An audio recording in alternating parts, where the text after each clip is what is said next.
Right, we teased you a moment ago. Breaking news from Chelsea. Cavi Solokol, what can you tell us? Chelsea's goal, by the way, the only shot on target that they mustered, if you can give that to Palmer, as Brighton are through. Chelsea are the talking point here, aren't they? Just again, so flat, so slow, so pedestrian. It's like watching... It's like Enzo Maresca hasn't gone in there and did what he did at the start of the season when we were giving them lots of praise. In fact, the discussion was, as you know, and I think it was serious enough, as they were in the title race, can they stay there? Mm-hmm.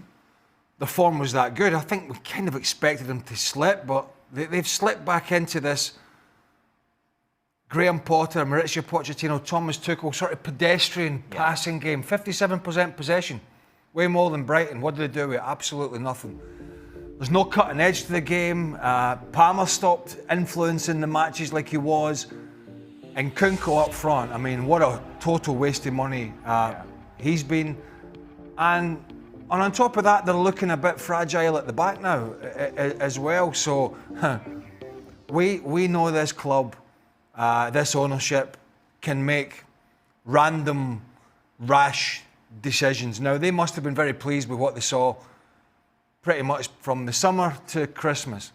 But if this kind of performance continues and they slide down, they're out the FA Cup, and obviously not in the Carabao Cup, they slide down that table and they start heading out of Europe.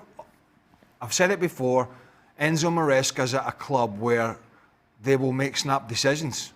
They won't say, oh, we'll give you, 2 or 3 years, like Arsenal did with Arteta, through the bad spell. And he's rebuilt it. The title challengers, blah, blah, blah. They, historically, even with this ownership and the previous ownership, they haven't done this. No. They've made snap decisions. What's changed? Why have they... Well, because they were so great to watch, entertaining, vertical, quick, and that just seemed to have... has all disappeared. Like, why? I don't have the answer. The pace to their game has gone. I remember watching them multiple times in the first half at Wolves, at West Ham, so many other games where they almost allowed the other team the ball. They didn't press. And then when they either won the ball back or the opposition coughed up possession, within 4 or 5 seconds, they were in the opposition penalty box. But it just, somewhere along the line, has gone flat. Have you got a theory here? They don't have an out-and-out striker, which I think is missing, but like you say, that doesn't hide from the fact that, at the beginning of the season, they were really cutting teams open from absolutely nowhere. Jackson's form at the beginning of the season, even as a link-up player and scoring goals, was surprisingly good. Yeah. That's gone. Everyone's gone down. Like, Madueke was so good.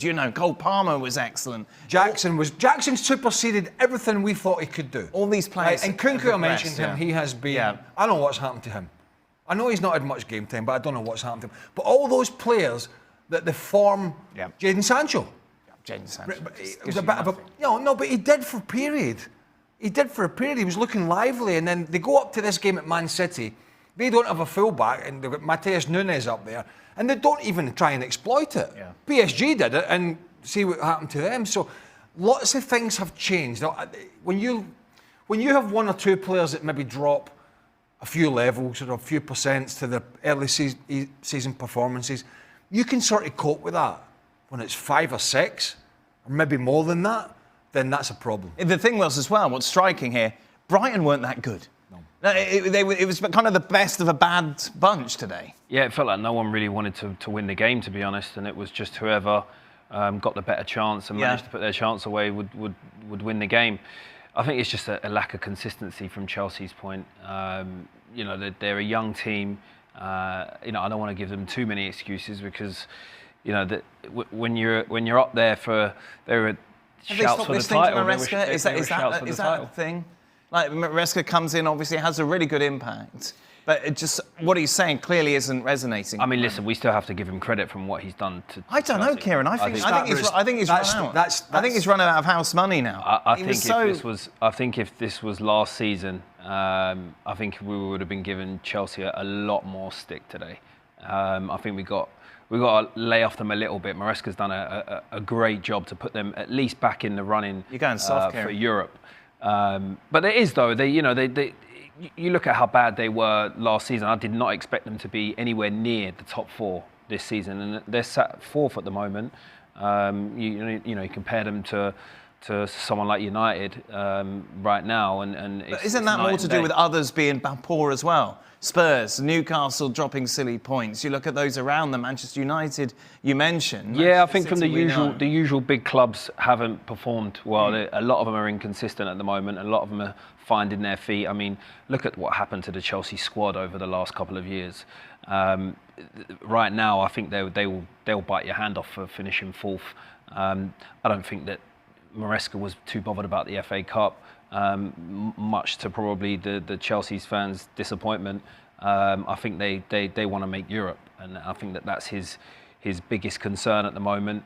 I think he'll wipe the slate clean tomorrow, and he won't be too bothered about this. If they finish 4th, if they finish up there, when I talk about under pressure, I'm saying if this kind of run of games and form and performance, if that continues, they're probably not going to make the top 4. No, or the top 5 it might be for the Champions League.